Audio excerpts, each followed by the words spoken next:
नमस्कार बच्चों, आशा करती हूँ आप सभी अपने घरों में सकुशल होंगे। आज हम आपकी व्याकरण पुस्तक का पाठ वर्ण विचार भाग 2 पढ़ेंगे। बच्चों, पिछले अध्याय में हमने स्वर तथा स्वर के भेदों के विषय में अध्ययन किया था। आज हम व्यंजन के विषय में पढ़ेंगे। बच्चों, जिन वर्णों का उच्चारण स्वरों की सहायता से होता है वे व्यंजन कहलाते हैं। इनके 3 भेद होते हैं: स्पर्श व्यंजन, अंतस्थ व्यंजन, ऊष्म व्यंजन। स्पर्श व्यंजन जिन व्यंजनों का उच्चारण करते समय श्वास मुख के विभिन्न स्थानों का स्पर्श करती हुई बाहर निकलती है, उन्हें स्पर्श व्यंजन कहते हैं। बच्चों, स्पर्श से तात्पर्य है छूना। स्पर्श व्यंजन इस प्रकार हैं: क वर्ग कंठ, च वर्ग तालु, ट वर्ग मूर्धा, त वर्ग दंत, प वर्ग ओष्ठ। क वर्ग का उच्चारण स्थान कंठ है, च वर्ग तालु, ट वर्ग मूर्धा, त वर्ग दंत, प वर्ग ओष्ठ। अंतस्थ व्यंजन बच्चों, जिन वर्णों का उच्चारण स्वरों और व्यंजनों के मध्य होता है वे अंतस्थ व्यंजन कहलाते हैं। इनका उच्चारण करते समय जीभ मुख के किसी भाग को भी पूरी तरह स्पर्श नहीं करती। ये इस प्रकार हैं: य, र, ल, व। ऊष्म व्यंजन बच्चों, ऊष्म का अर्थ होता है गर्म।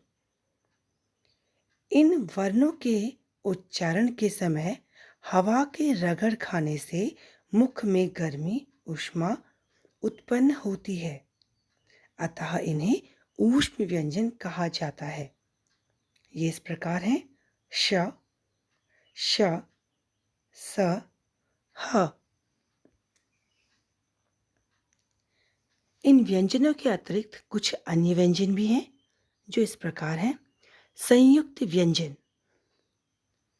संयुक्त व्यंजन दो भिन्न व्यंजनों के योग से बने वर्ण होते हैं, जैसे क्ष, क, धन श, क्षमा क्षत्रिय, कक्षा, त्र, त, धन र, पत्र चित्र त्रिकोण, ज्ञ, ज, धन य, ज्ञात ज्ञान यज्ञ, श्र, श, धन र, श्रम श्रमिक श्रेष्ठ।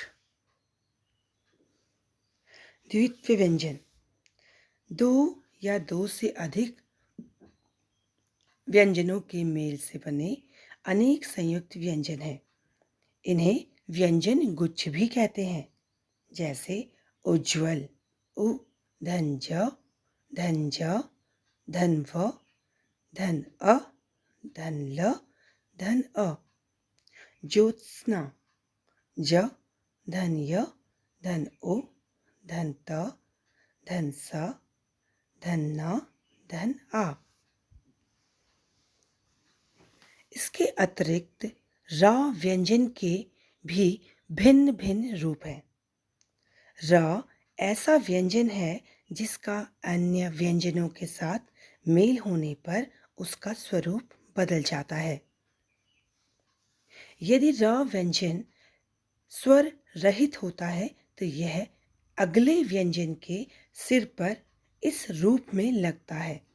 इसे रेफ कहते हैं, जैसे ध, धन र, धन म, धर्म, क, धन र, धन म, कर्म, प, धन र, धन व, पर्व।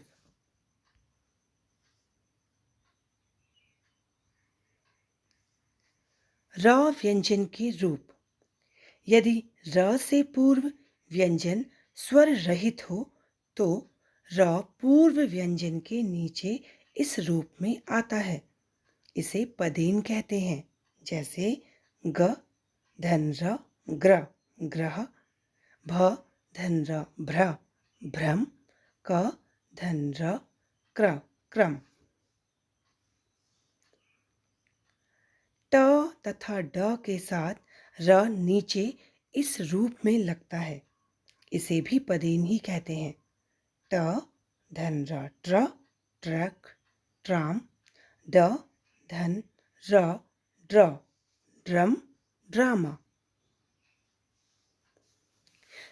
इन वर्णों के अतिरिक्त कुछ अन्य आगत ध्वनियाँ भी हैं। आगत ध्वनियों से तात्पर्य है ऐसी ध्वनियाँ जो विदेशी भाषाओं के शब्दों के साथ आई ध्वनियाँ हैं। हिंदी भाषा में विदेशी भाषाओं के शब्दों के साथ आई ध्वनियाँ आगत ध्वनियाँ कहलाती हैं, जैसे आ, डॉक्टर, ऑफिस, हॉल, कॉलेज। ज, सजा, जरा, जमींदार। फ, कफन, खफा, फन। आशा करती हूँ बच्चों आप व्यंजनों के विषय में भली भांति समझ गए होंगे। धन्यवाद।